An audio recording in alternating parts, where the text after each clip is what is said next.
அர்த்திகல்பிதகல்போயம் பிரத்யர்த்திகஜகேசரி வியாசதீர்த்த குருர்பௌயா தஸ்மதிஷ்டார்த்த சித்தகே. Gajakesari stellar astrology நேயர்களுக்கு ஜோதிஷ Gajakesari doctor Acharya Harish ராமனின் அன்பான வணக்கங்கள். தை மாதத்திற்கான பலன்களை தான் இப்போ நம்ம முக்கியமாக பார்க்க போகிறோம். அதுக்கு முன்னாடி நம்ம சேனலை யாரெல்லாம் சப்ஸ்கிரைப் பண்ணியோ சப்ஸ்கிரைப் பண்ணுங்கள், லைக் பண்ணுங்கள், ஷேர் பண்ணுங்கள். அதுக்கும் மேலே உங்களுடைய கமெண்ட்ஸ் ஒரு உற்சாகத்தை கொடுக்கக்கூடிய ஒரு கமெண்ட்ஸாக இருக்கட்டும்னு நான் வேண்டிக்கிறேன்.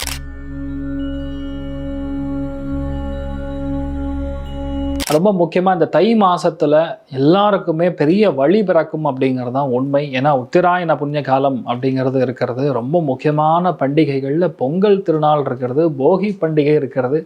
இந்த மாதம் முழுக்க முழுக்க கொண்டாட்டம் தான். ஆட்டம் பாட்டம் கொண்டாட்டம். தை மாதம் எந்த திண்டாட்டமும் கிடையாதுங்கிறது தான் உண்மை. நான் 14ஆம் தேதி போகி திருநாள் நல்வாழ்த்துக்கள், 15ஆம் தேதி பொங்கல் திருநாள் நல்வாழ்த்துக்கள். அனைவருக்கும் தை பொங்கல் நல்வாழ்த்துக்கள். சந்தோஷமாக பொங்கல் கொண்டாடுங்க. பொங்கலோ பொங்கல் அப்படின்னு சொல்லி மனசார வாய் விட்டு சொல்லி நம்ம தர்மத்தில் இருக்கக்கூடிய விஷயங்களை கொண்டாடுங்க. நிறையா பேருக்கு விவசாயிகளுக்கு தான தர்மங்கள் செய்கிறது உத்தமம். எல்லாருமே செடி வாங்கணும் இந்த வருஷம். ஏன்னா குரு வக்கரமாக உட்காந்துருக்கிறது. எந்த அளவுக்கு சாம்பிளிங் வாங்குறீங்களோ, செடி வாங்கி உங்கள் வீட்டில் வைக்கிறீங்களோ, இல்லை மாடி தோட்டம் எப்படி பண்ணாலும் சரி, அதை வளர்க்க உங்கள் லைஃப் நல்லாயிருக்கும்.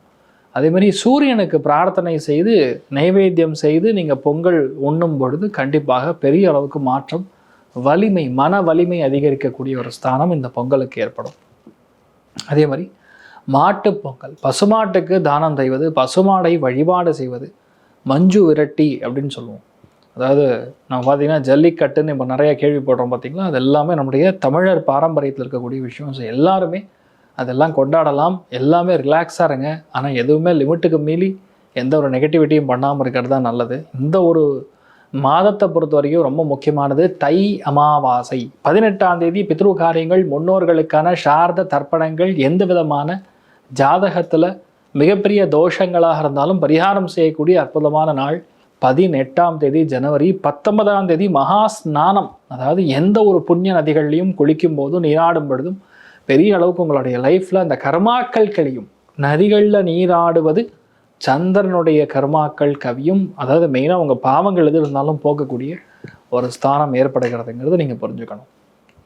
அதுக்கும் மேலே பிப்ரவரி 1ஆம் தேதி தைப்பூச திருவிழா. முருகப்பெருமான் அப்படிங்கன்னா மனசார சந்தோஷத்தை கொடுக்கக்கூடிய ஒரு தெய்வம், தமிழர்களுக்கான தெய்வம், தமிழ் கடவுள் முருகப்பெருமான். சுப்பிரமணியன் எப்படி பார்த்தாலும் சரி எல்லா ஸ்டேட்லேயுமே முருகன் இருக்கான், வேறு பேர், அவ்வளோதான்.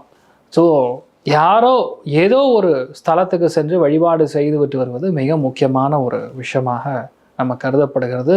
சுவாமிக்கு நீங்கள் விரதம் இருக்கலாம். தைப்பூசத்துக்கு விரதம் இருந்து சுவாமியை போய் தரிசனம் பண்ணிட்டு வர்றது பெரிய மாற்றத்தை கண்டிப்பாக கொடுக்கும். ரத சப்தமி அப்படின்னு சொல்லி ஒரு பெரிய ஒரு பண்டிகை. ரதத்தை வரைஞ்சு அந்த சுவாமிக்கு நைவேத்தியம் செய்து சூரிய பகவானுக்கு நம்ம வேண்டிட்டு சுவாமிக்கு நைவேத்தியம் செய்து வழிபாடு செய்யும்போது கண்டிப்பாக ஆட்டோமேட்டிக்காக உங்கள் லைஃப்பில் பசங்க நல்லா இருப்பாங்க, அபிவிருத்தி நடக்கும், லைஃப்பில் நேர்கதியில் இருப்பீங்க. தர்மத்தை மீறி உங்கள் பசங்களும் போக மாட்டாங்க, நீங்களும் போக மாட்டீங்க. இதெல்லாம் நீங்கள் பார்க்க வேண்டியது. அது மெயினாக ரத சப்தமி எப்போ அப்படின்னா 25ஆம் தேதி ஜனவரி. அதே மாதிரி சிவராத்திரியும் இந்த மாதம் வருகிறது. 15ஆம் தேதி சிவராத்திரி, பிப்ரவரி. ஸோ சிவராத்திரி அப்படின்னாவே கண்டிப்பாக சிவதாண்டவ ஸ்தோத்திரம் படிக்கணும். இந்த வருஷத்துக்கு தான் நான் அதை சொல்கிறேன். அதே மாதிரி லிங்காஷ்டகம் படிக்கிறது, சிவனுக்கு அர்ச்சனை, அபிஷேக ஆராதனைகள் செய்வது பெரிய மாற்றத்தையும் லைஃப்பில் ஒரு சந்தோஷத்தையும், அதாவது வலிமையை கொடுக்கும்.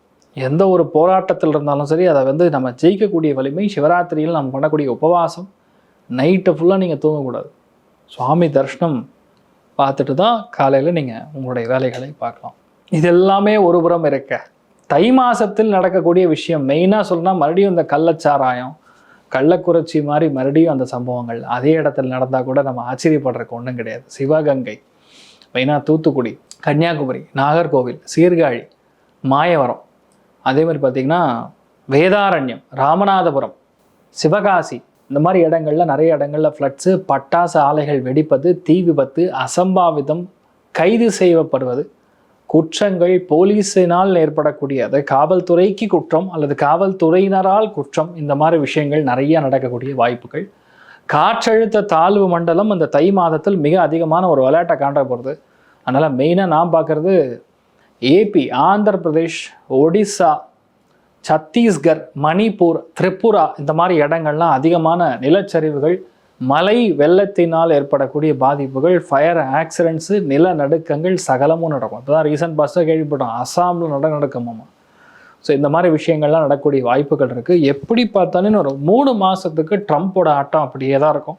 அவருக்கு கெட்ட காலம், அதனால் இந்த மாதிரி விஷயங்கள்லாம் பண்ணிகிட்டு இருக்காரு.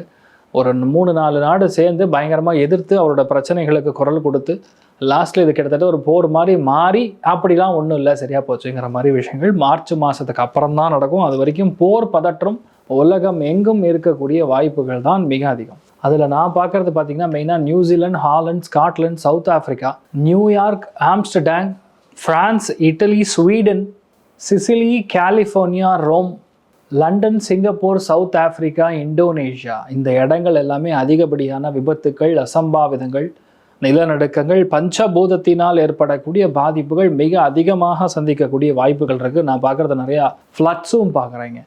நீரினால் ஏற்படக்கூடிய, சூறாவளியினால் ஏற்படக்கூடிய பாதிப்புகள். ஏன்னா இந்த பஞ்சகிரக சேர்க்கை பொதுவாக நல்லது கிடையாது. சனி வீட்டில் இருக்கும்போது கண்டிப்பாக ஒரு விளையாட்டை காமிக்காமல் இருக்காது. ஸோ எல்லாருமே கொஞ்சம் நம்ம கவனமாக தான் இருக்கணும் அப்படிங்கிறத புரிஞ்சுக்குது. மெயினாக தமிழ்நாட்டில் தேவக்கோட்டை, சிவபுரி, மானாமதுரை இந்த மாதிரி இடங்கள், ராமநாதபுரம் டிஸ்ட்ரிக்ட் இதெல்லாம் கொஞ்சம் பார்த்துக்கணும்.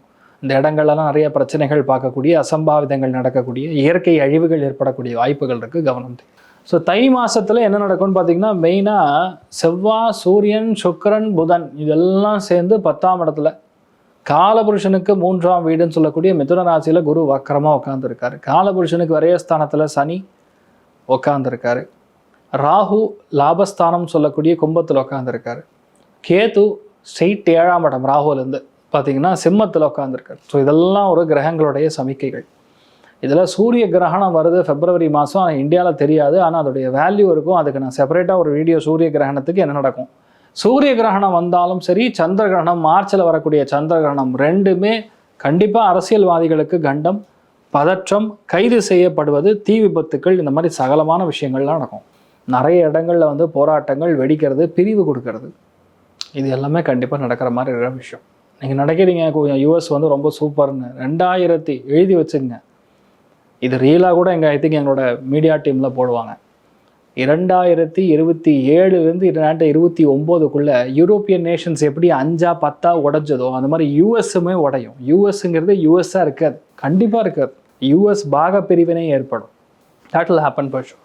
ஸோ இப்போது இந்த தை மாதத்தில் எந்தெந்த ராசிகளுக்கு நிறைய நல்ல விஷயங்கள் நடக்கும்னு பார்த்தா, அதில் முதல் ராசி லக்னம் பெரிய அளவுக்கு வெற்றியை, பெரிய அளவுக்கு சாதிக்கக்கூடிய, எல்லாமே நமக்கு முடியும், நம்மளால் செய்ய முடியும்னு ஜெயிக்கக்கூடிய பிராப்தம் அப்படின்னு பார்த்தோன்னா மெயினாக நான் பார்க்குறது மகரம், ரிஷபம், அதுக்கப்புறம் கன்னி.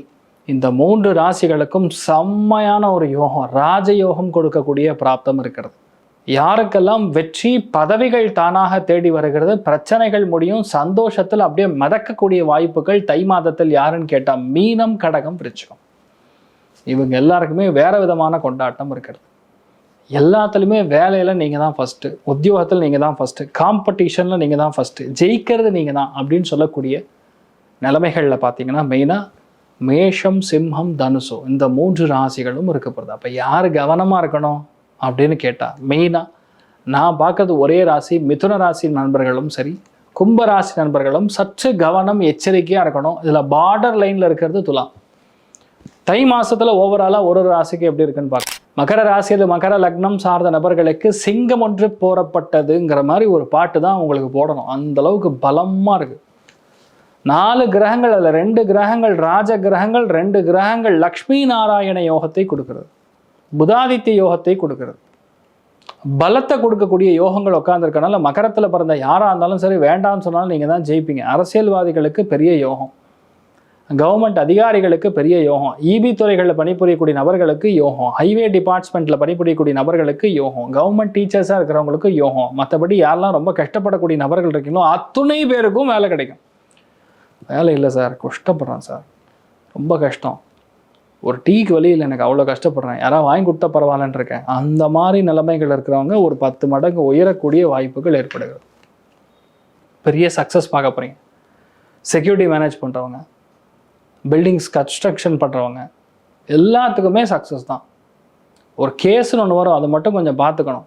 அடிவயிறு உஷ்ணஸ்தலம், அதுதான் மெயினாக பார்த்துக்க வேண்டியது. வேறு எந்த பாதிப்புமே இந்த மாதம் முழுக்க முழுக்க கிடையாது. You are quite safe, secured, happy, successful man.